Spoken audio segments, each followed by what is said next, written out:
Hey there everyone, and welcome back to the land of Indiness. So it's time for us to enter the Crystal Palace in Deningrad, which is another one of my favorite cities in the game. I have a lot of those, I know.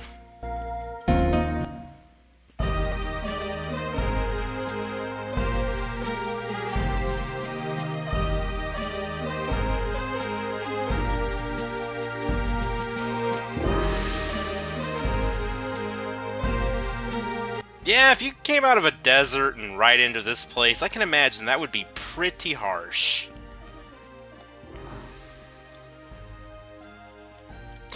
Anyway, on your first trip to Deningrad, you won't be able to find any Stardust. There are Stardust in this city, but you won't be able to get them until after certain things transpire.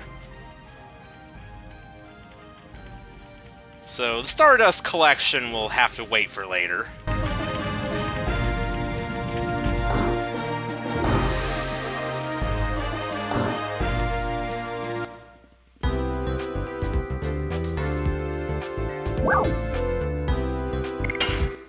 Let's check out the weapons. Oh yeah, I blew almost all my money on those rings. I want to buy that for Haschel, because I use Haschel. And get that for him. Armor of Legend is probably the biggest waste of money in this entire game. Because I've already mentioned how, like later in the game, the biggest threat by far is magic attacks as opposed to physical attacks, so yeah, armor that gives you stupidly high physical defense, but completely gets rid of all magic defense. Like, look at that, it reduces it to 0. Wearing that armor will probably actually make the later parts of the game harder. Just because of how much magic is being thrown at you. Let's go ahead and just buy that for Congal. Why not?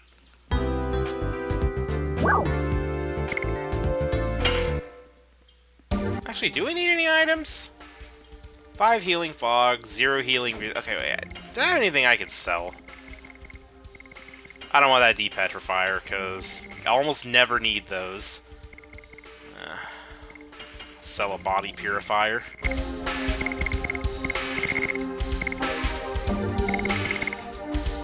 I'll keep those for the special monster near here. All these recovery balls. You know what? I'm gonna sell all but one of those. I'm only keeping one because, you know, they're fun to use sometimes. Just see what you get from them. It's like it's like a lottery or something. You just never know what you're gonna get. Okay. 5 healing breezes, 5 healing fogs. Looks good to me.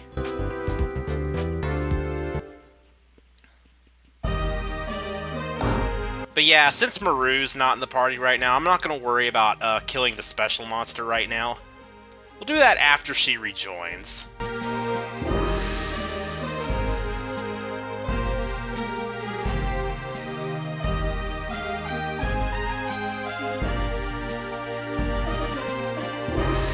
As we saw.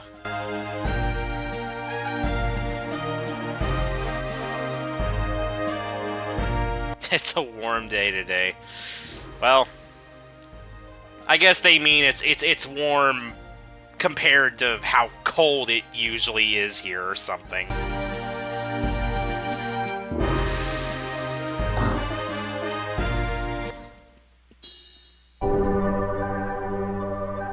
Yeah, no need to be in here.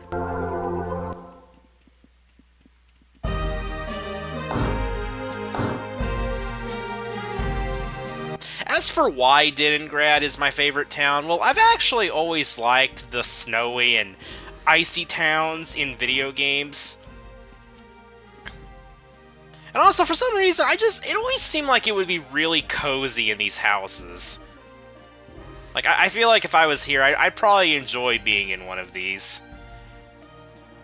That may sound a little weird, but I don't know, maybe some of you understand what I mean. Like, you know how when it's... Actually, you know, it's kind of strange. Like, you know how in the summer, like, like, in the summer, you usually, like, despise the heat and you love the cold and the cool?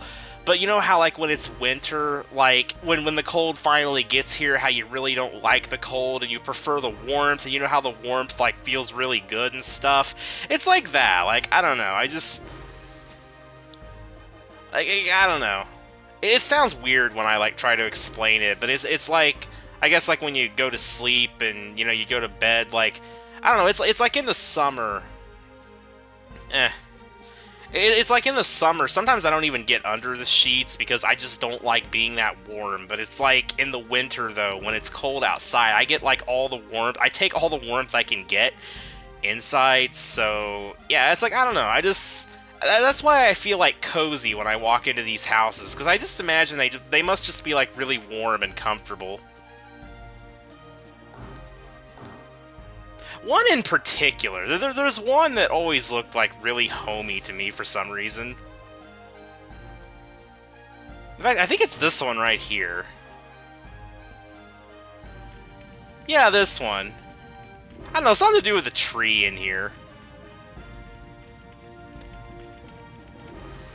Probably the fireplace, too, and the candle burning here.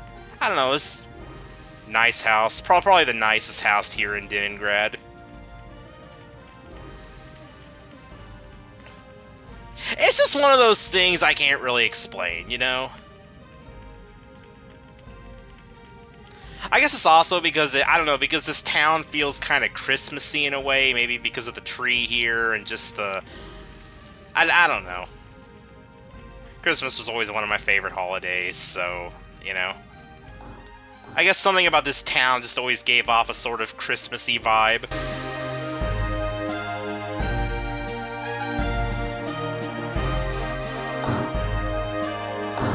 We actually don't need to be here right now. I only came up there to show that house. Where we actually need to go is up here.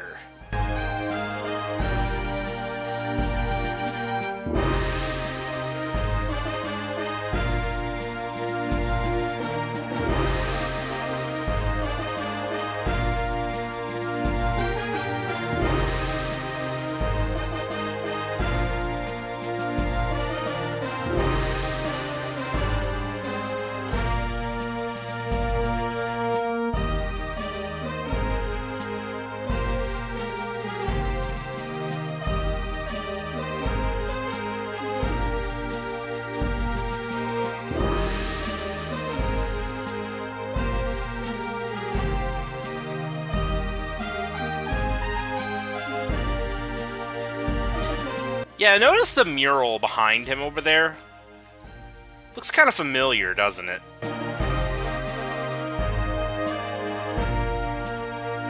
Yes, that was the mural that was, well, not really a mural, but that was the image that accompanied the Please Insert Disc 3 screen. And yes, that is the Divine Tree, if you couldn't guess.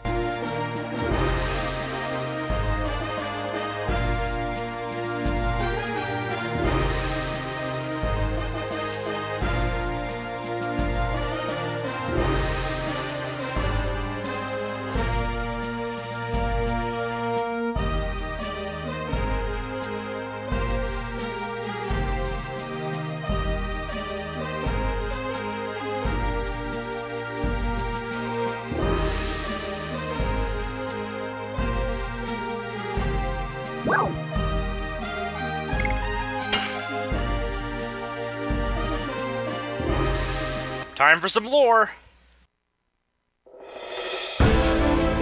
The Divine Tree is the tree of life. All life comes from this divine tree. In the beginning, nothingness filled the world. Then the Creator saw, descended from the sky.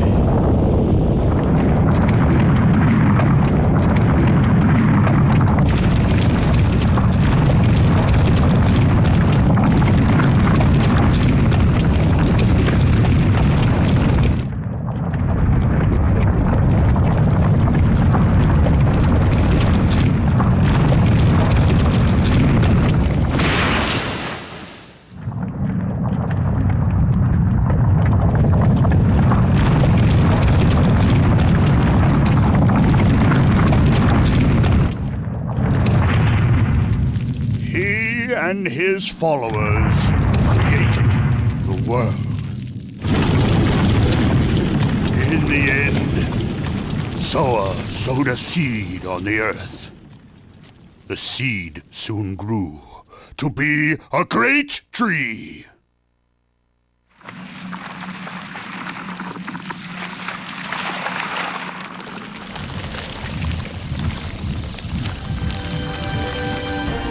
The great tree bore 108 fruits, and various life forms arose from the ripened fruits.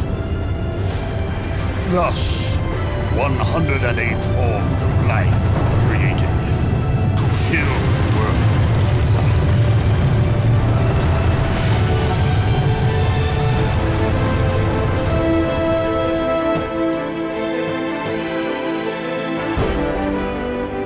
The divine tree completed its role, but the story says it is still protected by the signet of Soa.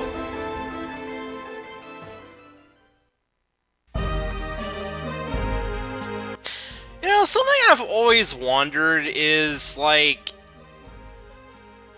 do you actually meet, like, every single different species throughout the game? I mean, you got Gigantos, you got humans, you got Dragoons, you got Winglies, and then there's the little Menintos guys. That's like 5 species right there. But I always wondered, like, if all the monsters, like all the different types of monsters you encounter throughout the game also, you know, like count as one of the species that came from the Divine Tree.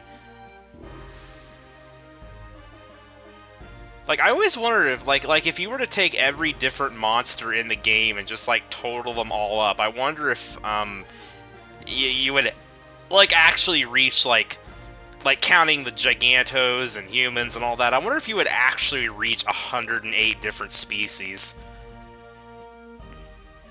That's something that I've wondered for a long time.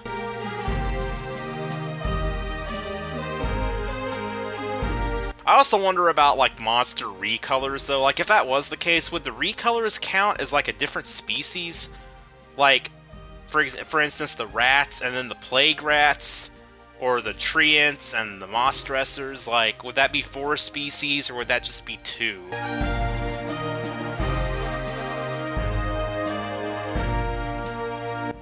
One of the best Haschel lines right there.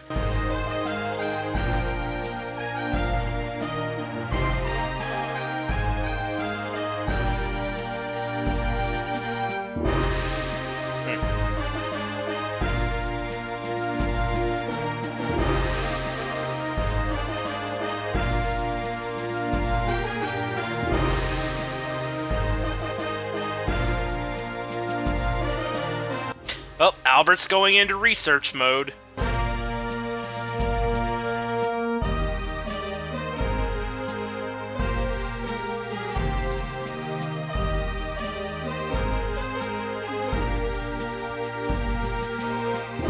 Oh yeah, dragons, another species.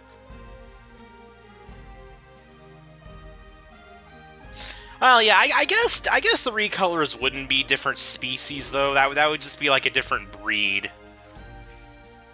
I really do wonder if there's actually 108 different species of creatures in this game, though. Like, if you were to count up all the monsters, like, I've never done it, and I've never even attempted to do it, but I always wondered if there actually was. As for why this town has, like, a Christmassy feel to me, I don't know why. There's not really anything that Christmassy here.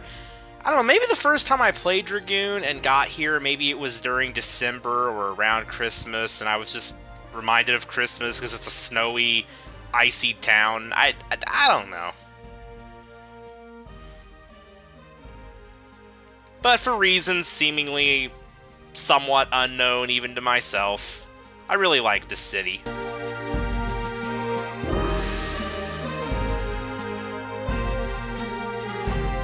It's just very pretty in some places, like right here, I think.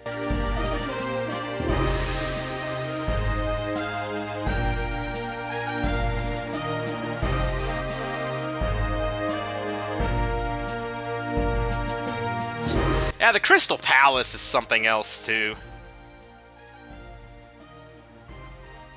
Oh, gee, I wonder who built it.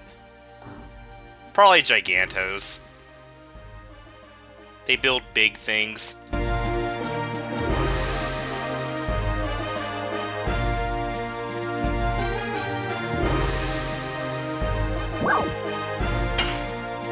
Actually, wait, how is our status?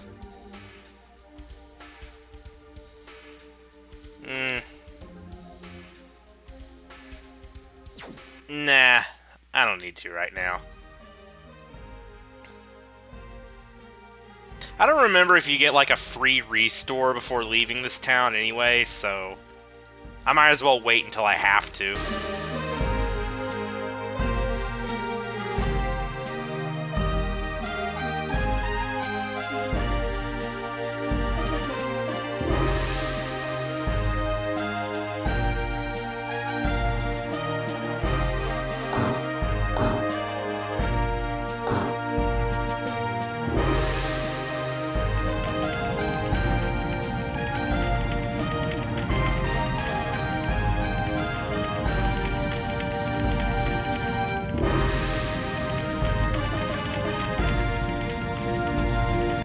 I guess they're pretending to battle.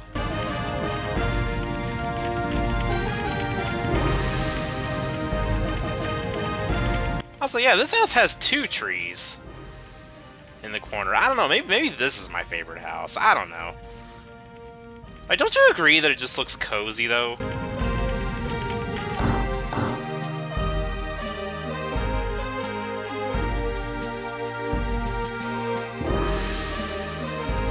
Yeah, so we can't get in here right now, and he doesn't say anything different. So it's time to visit the library.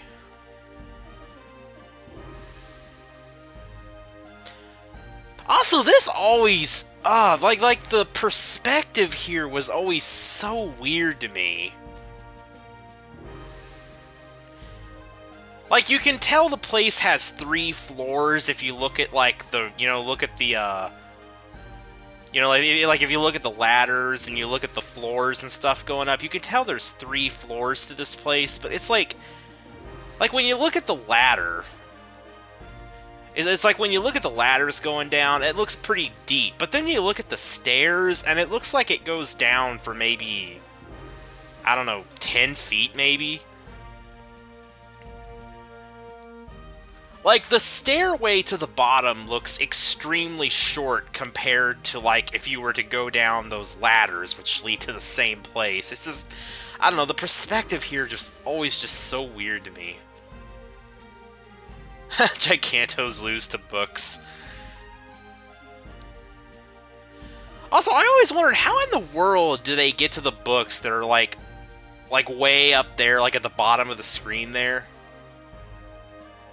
Like, they must have, like, a really, really, really long ladder for that or something.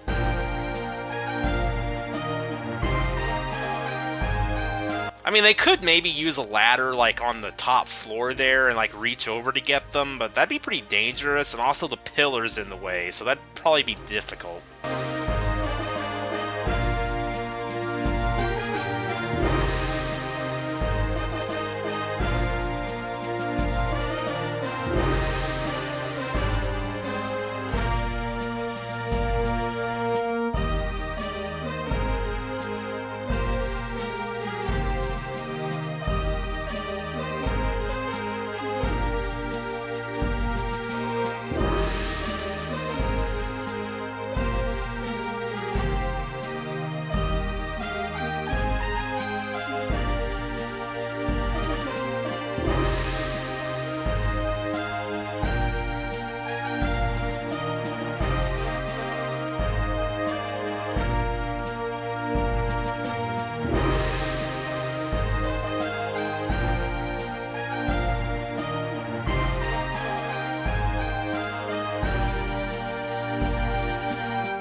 No, I don't want to read all that again. Really, the look, like, don't know, like look how quick you go up and down that. Like, it just, I don't know, that just, it doesn't feel long at all. Then you go up these, like, all the way up here.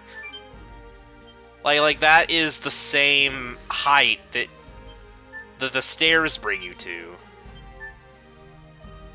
I think, anyway. I mean, this right here looks like it's even with the top floor.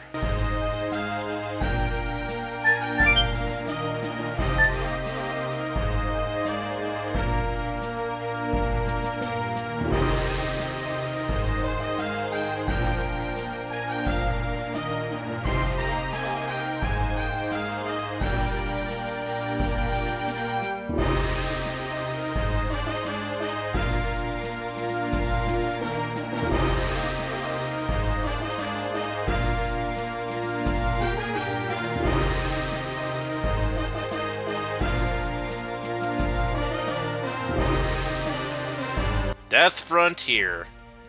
That's a pretty imposing name.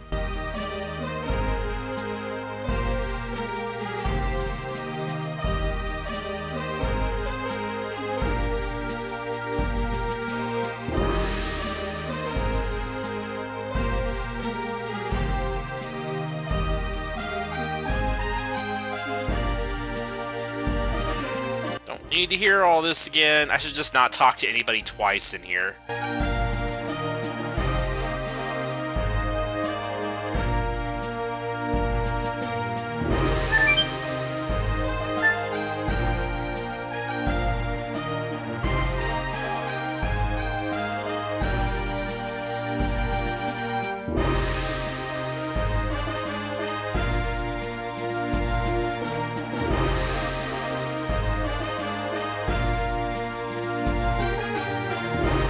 Probably.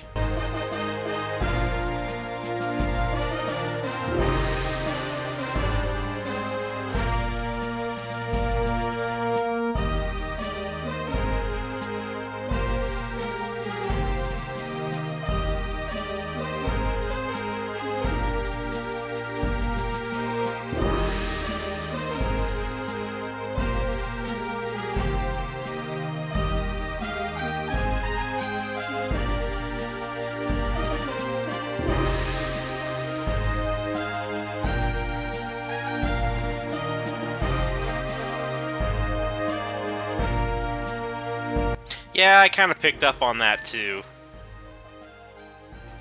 But we gotta do what we gotta do, right?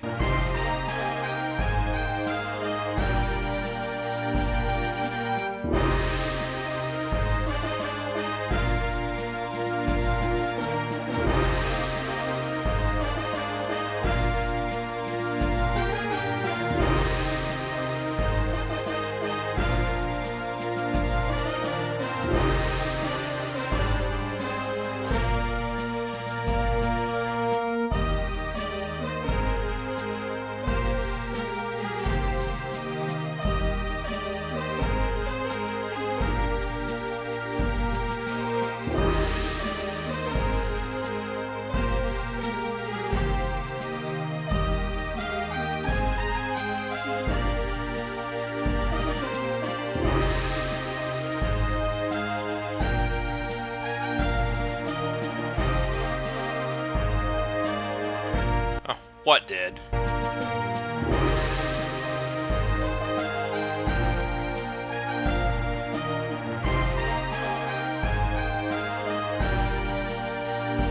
You're a modest fellow, aren't you?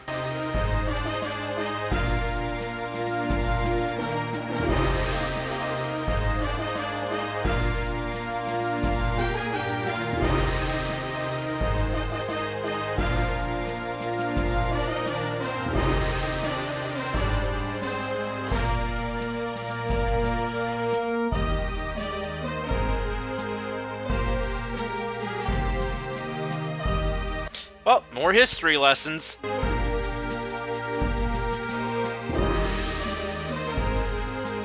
This whole episode's pretty much a giant history lesson.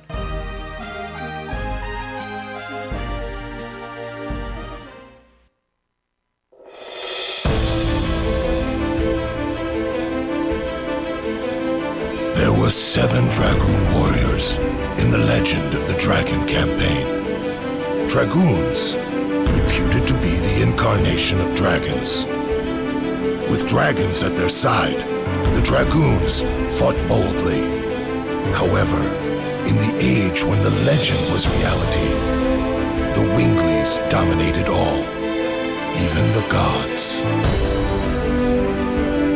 The gods answered to dictator Melbu Frama's prayers and granted him ultimate power. But the power was abused.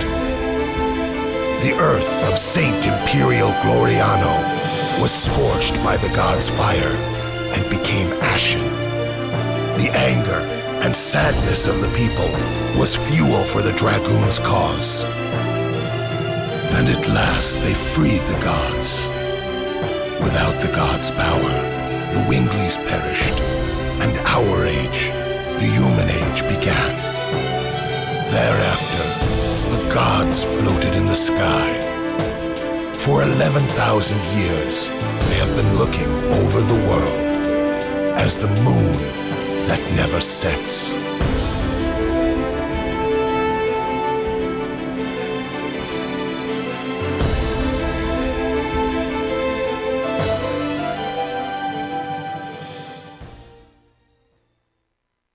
Well, I don't know if you'd call legends and lore and stuff a history lesson, but obviously the Dragon campaign actually happened, so I guess it's technically history. Even if a lot of the world thinks it's just a legend.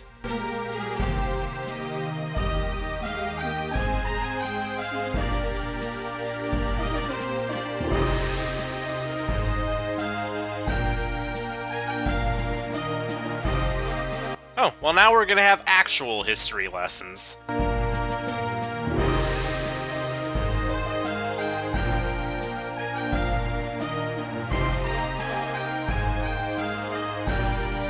Tell us more.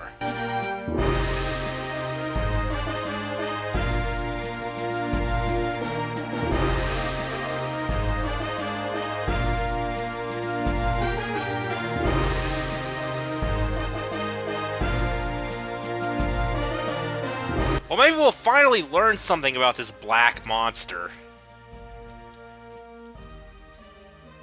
Yeah, that ship looks kind of familiar.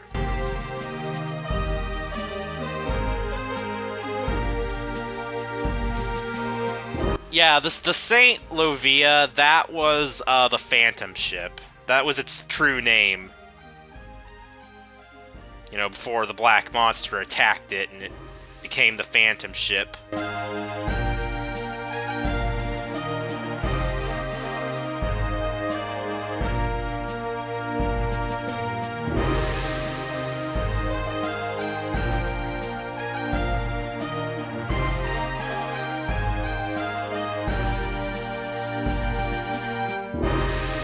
Alright, well, let's talk to Oot now.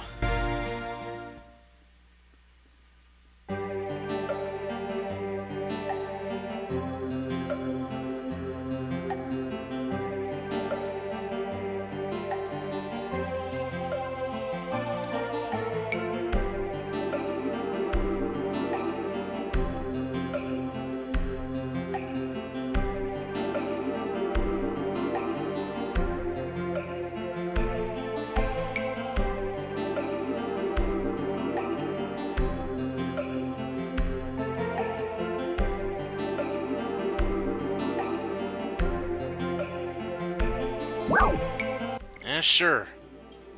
Anything that might give us some ideas.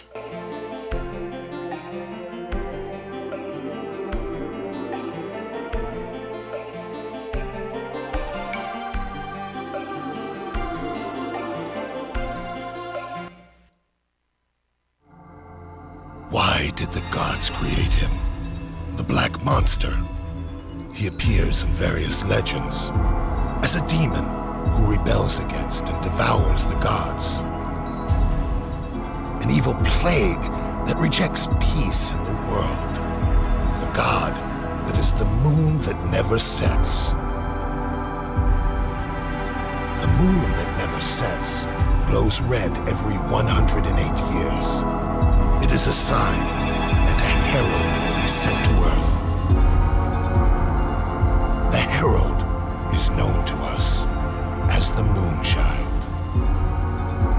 The legend says the Moonchild revives the gods on Earth and purifies the world.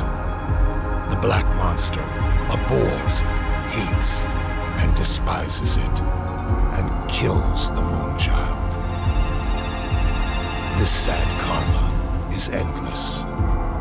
This god stays forever in the sky, and the world is in never-ending chaos.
What's Rose doing here in Neat?